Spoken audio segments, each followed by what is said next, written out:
লাইনে দাঁড়িয়ে 109 জন, first round. প্রত্যেকেই আমার থেকে কম করে 2 বছরের বড়। কারোর মাস্টার্স কমপ্লিট হয়ে গেছে, কেউ কেউ আবার করছেন চাকরি। আমার তখন সবে উচ্চ মাধ্যমিক শেষ হয়েছে। তবে সেই 109 জনের মধ্যে টপ 9-এ সিলেক্টেড হয়েছিলাম আমি, অঙ্কিতা ব্যানার্জি, বিশালদার স্টুডেন্ট।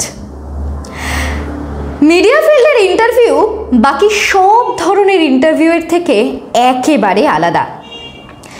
কি কি বাস্তব অভিজ্ঞতা হয়েছে আমার এই ইন্টারভিউতে, মিডিয়ার ক্ষেত্রে ইন্টারভিউতে কি কি ফেস করতে হয়, মাথায় বা কোন কোন বিষয়গুলো রাখতে হয়, এই সমস্ত কিছু নিয়েই আজকের ভিডিও।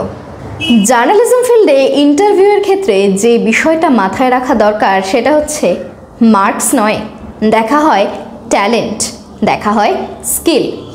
মানে এই ক্ষেত্রে দেখা হয় না তুমি কত বেশি নাম্বার ক্যারি করছো, তোমার মার্কশিটটা কতটা ঝকঝকে, বরং দেখা হয় তুমি ক্যামেরার সামনে কতটা কনফিডেন্ট, তুমি কতটা ফ্লুয়েন্টলি কথা বলতে পারছো, তুমি কতটা গুছিয়ে স্পষ্ট করে তোমার মনের ভাব প্রকাশ করতে পারছো। এটাই এই ক্ষেত্রে ইন্টারভিউতে সব থেকে ইম্পর্ট্যান্ট। সেকেন্ড বিষয় হচ্ছে কনফিডেন্স। তোমার মধ্যে অবশ্যই কনফিডেন্স থাকতে হবে, কারণ তুমি যদি ইন্টারভিউতে কনফিডেন্সটাই নিজে শো না করতে পারো তাহলে যারা ইন্টারভিউ নিচ্ছেন তাদের মনে হবে তুমি ক্যামেরার সামনেও ঘাবড়ে যাবে, তুমি ক্যামেরার সামনেও ঠিকভাবে কথা বলতে পারবে না, ফাম্বল করবে। আর যেই চ্যানেলে ইন্টারভিউ দিতে যাচ্ছ তুমি দেখে নেবে চ্যানেলটা নিউজ বেস, মানে কোনো নিউজ হাউসের ইন্টারভিউ, নাকি এন্টারটেনমেন্ট বেস কোনো চ্যানেল। সেই অনুযায়ী তোমার নলেজটাকে ডেভেলপ করতে হবে। আমার সাথে এরকমও হয়েছে, আমার কনফিডেন্স প্রথম দিকে এত কম ছিল, আমি একটা এন্টারটেনমেন্ট চ্যানেলে, বেশ বড় চ্যানেল, নামটা বলছি না, ইন্টারভিউ দিতে গেছি। তো যিনি ইন্টারভিউ নিচ্ছেন আমাকে এমন কিচ্ছু প্রশ্ন করেননি, কিন্তু আমাকে বলেছেন তুমি কাঁপছো কেন। মানে আমি এতটাই প্রেশারে ছিলাম, আমি এতটাই চাপে ছিলাম, আমি রীতিমতো কাঁপছিলাম।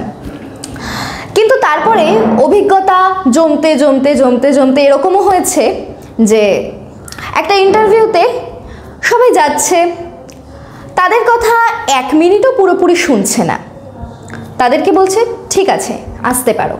কিন্তু আমি যখন ইন্টারভিউ দিতে ঢুকলাম তখন কিন্তু তারা আমার ইন্টারভিউটা অনেকটা সময় নিলেন এবং আমি সিলেক্টেডও হলাম। সো হ্যাঁ, এক্সপিরিয়েন্স তো অবশ্যই দরকার। যত তুমি ইন্টারভিউ এক্সপিরিয়েন্স করবে তত তোমার কনফিডেন্স বাড়বে। কিন্তু তোমার মধ্যে যদি থাকে নলেজ, যেই ধরনের চ্যানেলে ইন্টারভিউ দিতে যাচ্ছ, নিউজের ব্যাপারে যদি তোমার ভালো নলেজ থাকে, পলিটিক্সের ব্যাপারে, যদি বিনোদনমূলক চ্যানেলে ইন্টারভিউ দিতে যাও, বিনোদনমূলক বিষয়ে তোমার যদি নলেজ থাকে, তাহলে সেক্ষেত্রে কিন্তু সেটা তোমার অনেক বড় একটা অ্যাডভান্টেজ। সো আমি বলবো কখনো ইন্টারভিউয়ের সুযোগ এলে মিস করবে না। আর ইন্টারভিউয়ের সুযোগ মানে যারা বিশালদার স্টুডেন্ট তাদের কাছে তো ইন্টারভিউয়ের প্রচুর সুযোগ, প্রচুর কাজের খবর আসে।